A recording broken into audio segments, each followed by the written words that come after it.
નમસ્કાર ખેડૂત મિત્રો, ઓનલી ખેડૂત હેલ્પમાં આપનું સ્વાગત છે। આજે તારીખ 24 મે 2026 આજના મહત્વના હવામાન સમાચાર જાણીશું, જેમાં અત્યારે હાલ કહી શકાય કે મે મહિનાનું છેલ્લું અઠવાડિયું બાકી છે, ત્યારે ગુજરાતના કયા વિસ્તારોમાં જોવા મળશે વરસાદ, તેમજ ખાસ કરીને આપણે વાત કરીએ તો અત્યારે પ્રી મોન્સૂન એક્ટિવિટીની શરૂઆત એકાદ બે દિવસથી ક્યાંક ક્યાંક જોવા મળી રહી છે। વાદળછાયું વાતાવરણ ક્યાંક જોવા મળી રહ્યું છે, પરંતુ ધાર્યા મુજબ અત્યારે હાલ પ્રી મોન્સૂન એક્ટિવિટી જોવા મળતી નથી। તો આગામી સમયમાં 28થી લઈ અને 8 જૂન સુધીની અંદર પ્રી મોન્સૂન એક્ટિવિટીનો ભરપૂર ગુજરાતની અંદર લાભ મળશે। કેટલાક વિસ્તારોમાં છૂટા છવાયા હળવા ભારે વરસાદી ઝાપટાથી શરૂઆત થશે। 10 થી 15 જૂનની અંદર કેટલાક વિસ્તારોની અંદર છૂટા છવાયા ભાગોમાં વાવણી લાયક વરસાદ થવાની ધારણા છે। સાથે સાથે 18 જૂનથી લઈ અને 25 જૂન સુધીની અંદર ગુજરાતનો એક વરસાદી રાઉન્ડ ચાલુ થશે। ત્યાર પછી 25 જૂનથી 5 જુલાઈ સુધીમાં ગુજરાતના મોટાભાગના વિસ્તારોમાં સારો વરસાદ થશે। જુલાઈના થોડા ઘણા દિવસોને બાદ કરતા બાકીના દિવસોની અંદર વરસાદની તીવ્રતા ઘટશે। ઓગસ્ટ અને જુલાઈ આ 2 મહિનાની અંદર વરસાદની તીવ્રતામાં ઘટાડો થાય। ખેતીમાં ખેડૂતોને આ અલ્નીનોની જે અસર છે તે ગુજરાત અને દેશની અંદર થઈ શકે। તો ચોમાસું સામાન્ય નબળું જેવું ગણી શકાય, કારણ કે મોલાદ પૂરતી એટલે કે પાક મે થશે, પણ તળ ઊંચા આવે, નદી તળાવો છલકાય તેવો વરસાદ શરૂઆતના દિવસોમાં નહીં જોવા મળે। સપ્ટેમ્બર ઓક્ટોબરની અંદર ભરપૂર અને ભારે વરસાદ જોવા મળશે। તો આ રીતે ખેડૂતોએ અત્યારે પોતાની પાસે પાણીની સગવડતા હોય, કૂવો બોર હોય તો મગફળી પાકો જેવા વાવેતરનું અત્યારે આયોજન કરવું જોઈએ, કારણ કે અત્યારનો સમયગાળો છે 4 થી 5 દિવસ પછી વાવેતર કરો તો સારું ગણાય છે। જૂન મહિનાની અંદર વાવેતર સારામાં સારું ગણાય છે। તો જોઈએ હવે ખાસ કરીને વરસાદી માહોલ આગામી સમયમાં પ્રી મોન્સૂન એક્ટિવિટીમાં કેવો રહેશે। તો આજની વાત કરીએ તો આ રીતે છૂટા છવાયા જે વાદળા છે ક્યાંક ક્યાંક આપણને દક્ષિણ ગુજરાતના ભાગો હોય, સૌરાષ્ટ્રના ભાગો હોય, જેમાં આજે પણ જોવા મળશે અને આવતીકાલે પણ જોવા મળશે। 27-28 તારીખ સુધી ખાસ કોઈ પ્રી મોન્સૂન એક્ટિવિટી આપણને જોવા નહીં મળે। હવે આપણે જોઈએ કે આગામી સમયમાં વરસાદની અપડેટ કેવી રહેશે।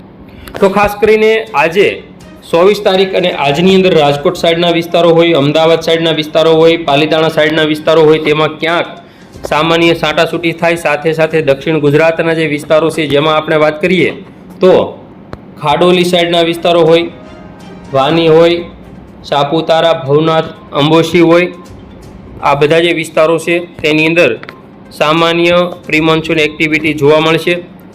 ખાસ કરીને આવતીકાલે 25 તારીખે પણ આ બધા વિસ્તારોમાં પ્રી મોન્સૂન એક્ટિવિટી જોવા મળી શકે। ત્યાર પછી 28 તારીખ સુધી કોઈ પ્રી મોન્સૂન એક્ટિવિટીની પણ સંભાવના જણાતી નથી। આગામી 31 તારીખ અને પહેલી બીજી તારીખમાં જે દક્ષિણ ગુજરાતના જે વિસ્તારો છે જેમાં યુરોપિયન મોડેલ અનુસાર વાપી હોય, શીખલી હોય, ડાંગ હોય, આ બધા વિસ્તારોની અંદર પ્રી મોન્સૂન એક્ટિવિટી ચાલુ થશે।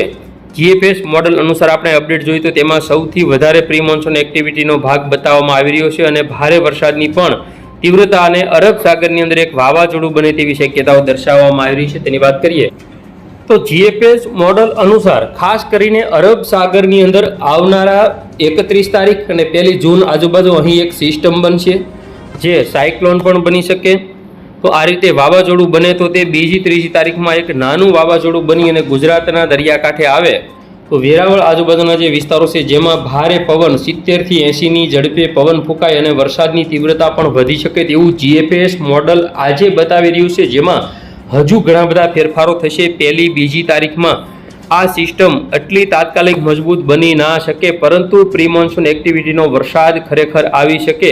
તો 2 અને 3 તારીખમાં વરસાદની વાત કરીએ તો 1 તારીખમાં વરસાદની આપણે જો વાત કરીએ તો જામનગર સાઈડના વિસ્તારો હોય, રાજકોટ હોય, બોટાદ હોય, અમરેલી હોય, ભાવનગર હોય, આ બધા વિસ્તારો, તેમજ જે દક્ષિણ ગુજરાતના જે વિસ્તારો છે જેમાં શીખલી સાઈડના વિસ્તારો હોય, તાપી હોય, ડાંગ હોય, વાપી હોય, વલસાડ હોય, ખાડોલી, કપરાડા, વાની, આ તમામ વિસ્તારોમાં હળવાથી ભારે પ્રી મોન્સૂન એક્ટિવિટી જોવા મળે। અરબ સાગરની સિસ્ટમ જો આ મજબૂત બનશે, વધારે પડતી આગળ વધશે, તો વેરાવળ સાઈડનો જે દરિયાકાંઠો છે તે આજુબાજુના તમામ વિસ્તારોમાં સારો વાવણી લાયક વરસાદ, પોરબંદર, જામનગર, જૂનાગઢ, ગીર સોમનાથ, અમરેલીના વિસ્તારો, દક્ષિણ ગુજરાતના વિસ્તારોમાં આ સિસ્ટમની અસર હેઠળ વરસાદ થઈ શકે છે। આગામી 4-5 તારીખમાં દક્ષિણ ગુજરાત અને સૌરાષ્ટ્રના ભાગોમાં પ્રબળ પ્રી મોન્સૂન એક્ટિવિટી ચાલુ થશે, જેમાં દરિયા કિનારાના જે વિસ્તારો છે ભાવનગર હોય, અમરેલી હોય, ગીર સોમનાથ, જૂનાગઢ, સુરત, વલસાડ, નવસારી, ડાંગ, તાપી, આ બધા વિસ્તારોમાં ભારે વરસાદ જોવા મળશે અને ઉત્તર ગુજરાતમાં પણ અને મધ્ય ગુજરાતના જે વિસ્તારો છે જેમાં પણ 6-7 તારીખમાં વરસાદની તીવ્રતા ખાસ કરીને સુરેન્દ્રનગર, મોરબી, અમદાવાદ, મહેસાણા, બનાસકાંઠા, સાબરકાંઠા સહિતના વિસ્તારોમાં જોવા મળશે. સૌરાષ્ટ્રના તમામ જિલ્લાઓ તેમજ દક્ષિણ ગુજરાતના પણ તમામ જિલ્લાઓની અંદર પ્રી મોન્સૂન એક્ટિવિટી જોવા મળશે. વાત કરીએ 7 જૂનની, તો જેમાં સૌરાષ્ટ્ર અને દક્ષિણ ગુજરાતમાં જે ભારે વરસાદ જૂનાગઢ હોય, ગીર સોમનાથ હોય, જામનગર હોય, પોરબંદર હોય, અમરેલી, ભાવનગર, બોટાદ, રાજકોટ, મોરબી, સુરત, વલસાડ, નવસારી, ડાંગ, તાપી આ જે તમામ વિસ્તારો છે જેની અંદર ભારે વરસાદ ખાસ કરીને 6 જૂનથી લઈ અને 7, 8, 9 અને 10 જૂનમાં પ્રી મોન્સૂન એક્ટિવિટીના વરસાદ રૂપે આ વરસાદ પડે અને ચોમાસું ગતિવિધિ આગળ વધે તો કહી શકાય કે વાવણી લાયક વરસાદ પણ કેટલાક વિસ્તારોમાં થઈ શકે. બાકી આ વર્ષે ખેડૂતોને અત્યારે હાલ પ્રી મોન્સૂન એક્ટિવિટી ચાલુ નથી થઈ, કોઈ સિસ્ટમ પ્રબળ નથી. અરબ સાગરમાં આ સિસ્ટમ બનવાની છે, પરંતુ ક્યારે બને ત્યારે તેનો ટ્રેક ફાઇનલ થશે. તો આ રીતે બંગાળની ખાડી અને અરબ સાગર બંને જો એકસાથે એક્ટિવ થાય તો ગુજરાતમાં સારો વરસાદ તાત્કાલિક ધોરણે વાવણી લાયક વરસાદ પણ પ્રી મોન્સૂન એક્ટિવિટીમાં થઈ શકે. બાકી કાયદેસર ચોમાસું 15 જૂનથી બેસી જશે. હવે આપણે વાત કરીએ પવનની ઝડપ કેવી રહેશે. આજની વાત કરીએ તો આજે બપોર પછીનો જે સમયગાળો છે તે દરમિયાન 45 કિલોમીટર પ્રતિ કલાક, કોઈ વિસ્તારોમાં 40ની પવનની ઝડપ રહેશે. આવતીકાલે પણ કચ્છના વિસ્તારોમાં 50થી 55ની પવનની ઝડપ આપણને બપોર પછીનો જે સમયગાળો છે તેમાં જોવા મળશે. સૌરાષ્ટ્રના દરિયાકાંઠાના વિસ્તારોમાં 45 કિલોમીટર પ્રતિ કલાક. આ રીતે આગામી સમયની અંદર હજુ પવનની ઝડપ યથાવત રહેશે.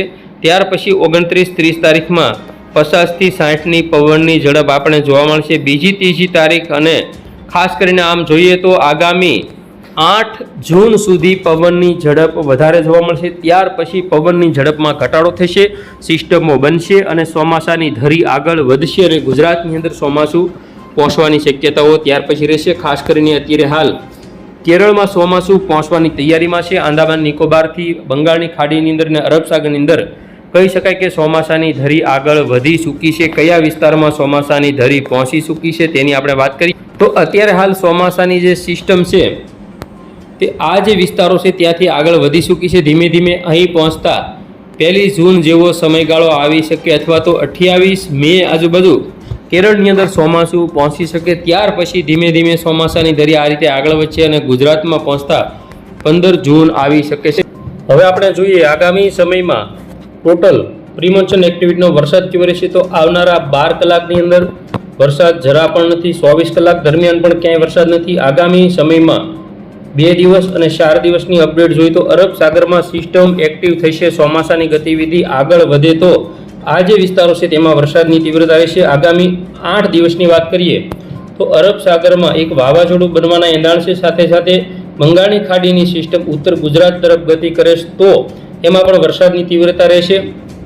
અને આગામી સમયની અંદર જોઈએ આપણે ખાસ કરીને તો 5 તારીખની જે અપડેટ છે જેમાં અને 4 તારીખની અંદર જે અરબ સાગરની જે સિસ્ટમ છે તે ગુજરાતની એકદમ નજીક હશે. ત્યારે 3 તારીખ એટલે કે બીજી ત્રીજી તારીખથી પ્રી મોન્સૂન એક્ટિવિટીનો જે વરસાદ છે તે આ રીતે જોવા મળશે. આ જે બધા વિસ્તારો છે જેમાં વરસાદની તીવ્રતા થોડી વધારે રહેશે. દક્ષિણ ગુજરાતના વિસ્તારો હોય તેમજ ઉત્તર ગુજરાત સિવાયના જે સૌરાષ્ટ્ર મધ્ય ગુજરાતના વિસ્તારો છે જેમાં પણ 1 ઇંચ સુધીનો વરસાદ આપણને બતાવી રહ્યું છે સિસ્ટમમાં.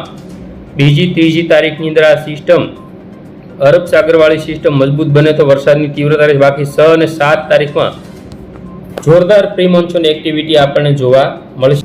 જેની અંદર ખાસ કરીને 6 તારીખની અંદર 12 કલાક અને 24 કલાકની અપડેટ જોઈએ તો ઉત્તર ગુજરાતના વિસ્તારો હોય મધ્ય ગુજરાતના વિસ્તારો હોય તેમાં પણ પ્રી મોન્સૂન એક્ટિવિટી છે તે વધુ જોવા મળશે. ખાસ કરીને 6 તારીખ સુધીની જે અપડેટ છે જેમાં સૌથી વધારે પ્રી મોન્સૂન એક્ટિવિટી મધ્ય ગુજરાત, ઉત્તર ગુજરાત, સૌરાષ્ટ્ર સહિતના વિસ્તારોમાં જોવા મળશે. તો ખેડૂત મિત્રો આ હતા આજના મહત્વના હવામાન સમાચાર. ફરી વખત મળીશું નવી અપડેટમાં. જોતા રહેજો ઓનલી ખેડૂત.